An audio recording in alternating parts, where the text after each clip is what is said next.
Bill आखिर सुबह होने से पहले अफगानिस्तान की हुकूमत ने जंगबंदी का ऐलान किया, जो एक बड़ा समझदारी का काम है।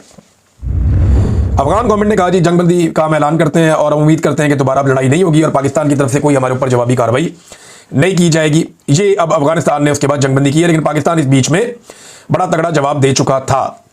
अब इस सारी सूरत हाल में ना चंद किरदार हैं जिन्हें हम फरामोश नहीं कर सकते। एक तो भारत का किरदार है।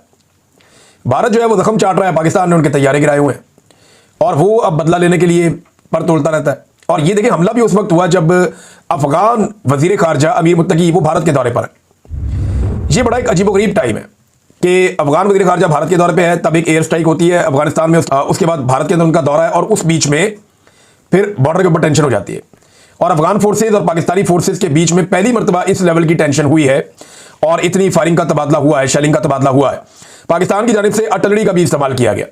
तो भारत के अंदर बहुत सारे लोग बगले में जा रहे हैं, खुश हो रहे हैं, एंजॉय कर रहे हैं कि जी पाकिस्तान की अफगानिस्तान के साथ लड़ाई लगी। देखें, एक बात भारत को भी समझनी चाहिए, अफगानिस्तान को भी, अफगानिस्तान के पास कोई रवायती फौज नहीं है।